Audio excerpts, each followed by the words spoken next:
जैसा कि आप में से बहुत से लोगों को मालूम होगा कि कई कंट्रीज के अंदर क्रिमिनल्स को हाउस अरेस्ट की भी सज़ा दी जाती है, जहां पर उनको अपने घर में ही कैद कर दिया जाता है और इसी के साथ साथ उनके पाँव में एक ट्रैकिंग डिवाइस भी लगा दिया जाता है, जिससे कि पुलिस को मालूम रहता है कि वो अपने घर में ही मौजूद है। और इसी के साथ साथ अगर किसी को स्टेट में ही रखना होता है और उसको बाहर नहीं जाने देना होता तो उसके लिए भी वो इसी तरीके का ट्रैकिंग डिवाइस लगा देते हैं कि चलो तुम्हें पेरोल दे दी गई है, तुम घर पे रहो या कहीं बाहर घूमो, लेकिन तुम इस स्टेट से बाहर नहीं जा सकते, इस कंट्री से बाहर नहीं जा सकते। और वो ट्रैकिंग डिवाइस भी कुछ इस तरीके का होता है जो पाँव में बांधा जाता है, वो निकलता नहीं है, ना ही वो उसे काट सकता है। तो यहाँ पर अगर हल्की सी भी छेड़छाड़ इसके साथ की जाती है तो पुलिस वालों को पता लग जाता है और वो उसे बड़े आराम से ट्रैक कर लेते हैं। लेकिन यहाँ पर ये सेम चीज़ बहुत पहले अप्लाई कर देनी चाहिए थी उन लोगों पे जो कि विदेश से आ रहे हैं और जिनका खतरा था कि ये कोरोना वायरस अपने साथ में लेके आ रहे हैं। तो आज के वक्त में दुनिया भर को सेल्फ क्वारंटीन करने की ज़रूरत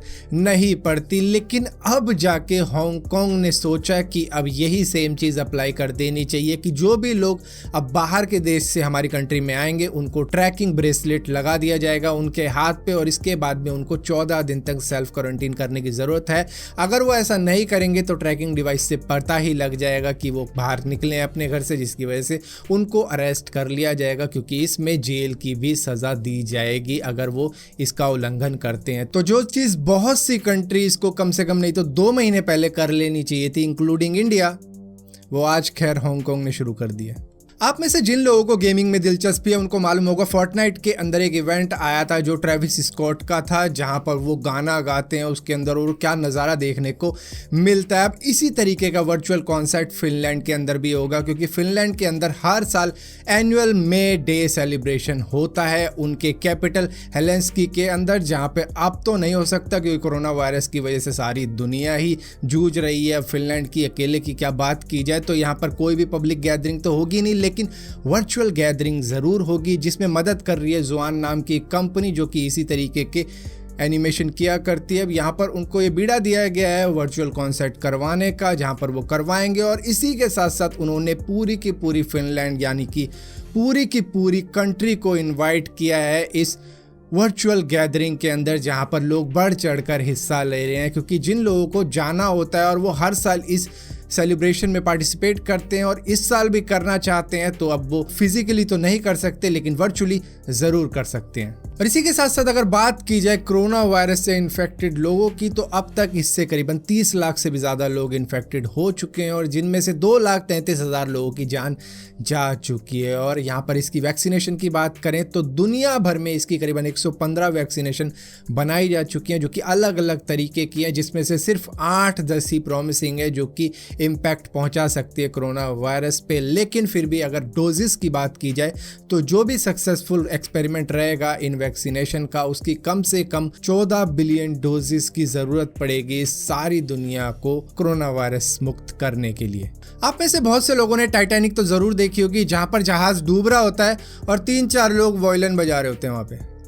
अबे किसी की मदद कर दो, किसी की जान बचा लो, अपनी जान बचा लो, खुद भी मरना है लेकिन दूसरे की जान बचानी नहीं है, वायलिन बजा रहे थे। अब इसी तरीके से एक university of Maryland department of computer science, इन्होंने एक बहुत ही कमाल कर दिया। इन्होंने आर्टिफिशियल स्कैन का यूज़ करके रोबोट में लगा दिया, जिससे कि अब रोबोट सेंस ऑफ टच को फील कर सकता है। मतलब वो फील कर सकता है कि किसी ने मुझको टच किया है, वो फील कर सकता है कि कितना टेम्परेचर है इस बंदे की बॉडी में जिसने मेरे से हाथ मिलाया है या फिर एनवायरनमेंट में। तो इससे होगा क्या, क्या वो उसके सर पे हाथ रख के ये देखेगा बुखार कितना है। इसी तरीके से कुछ दिन पहले एक और एक्सपेरिमेंट किया जा रहा था, जहाँ पर एक आर्टिफिशियल स्किन का यूज़ किया जा रहा था जो कि स्वेट कर सकती है इंसानों की तरह, लेकिन उस स्वेट के लिए भी इसमें एक पानी की बोतल लगाई जाती है, क्योंकि वही पानी पसीना बन के निकलता है।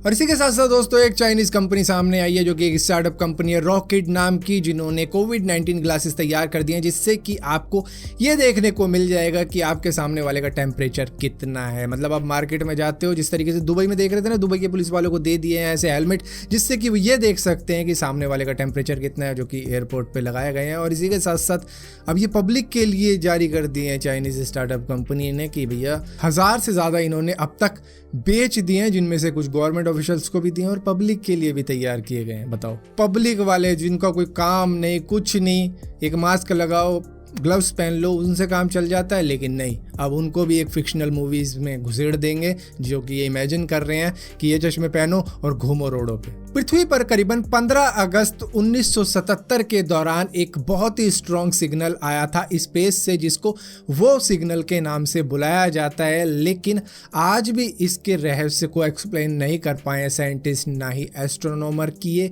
कहाँ से आया था और ये काफ़ी देर तक टिका था, जिसकी फ्रीक्वेंसी काफ़ी ज़्यादा हाई थी। लेकिन 28 अप्रैल 2020 को इससे भी स्ट्रॉन्ग और पावरफुल रेडियो सिग्नल आया है, जहां पर स्विफ्ट बस अलर्ट टेलीस्कोप को ये मिला है, जहां पर बताया जा रहा है कि ये 30,000 लाइट ईयर्स दूरी से आया है। जहां पर आप में से बहुत से लोगों के चेहरे पे स्माइल आ गई होगी, ये एलियन मिल गया।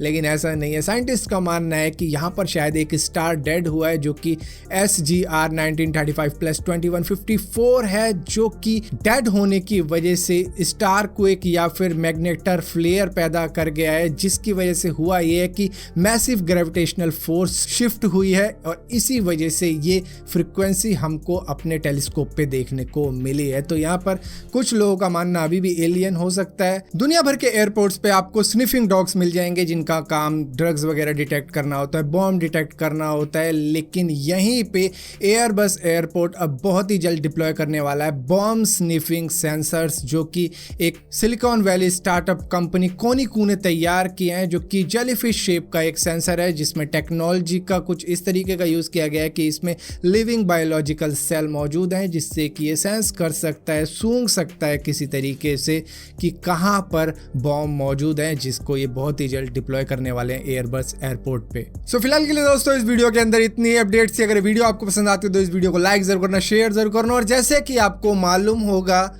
इकोनॉमिक एक्टिविटीज को चालू करने के लिए अब लॉकडाउन कई जगहों पर हट चुका है और सबसे ज्यादा मजे किसके आ गए?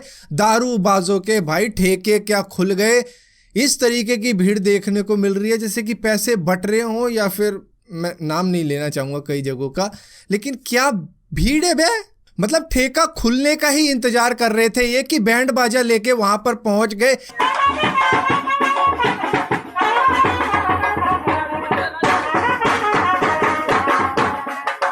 नाच गाना चल रहा है और इसी के साथ साथ पीने पिलाने के कुछ घंटे बाद ही सुबह का ही नजारा बता रहा हूं। इस सज्जन को क्या तकलीफ है भाई। कोरोना कोरोना ये लड़का है। अबे वायरल हो गया मैं वायरल। हाँ। मेरा नाम है कोरोना। घर में घुस जाऊंगा, घर में घुस जाऊंगा, घर में। इस सज्जन को क्या तकलीफ है भाई? क्या तकलीफ है इनको?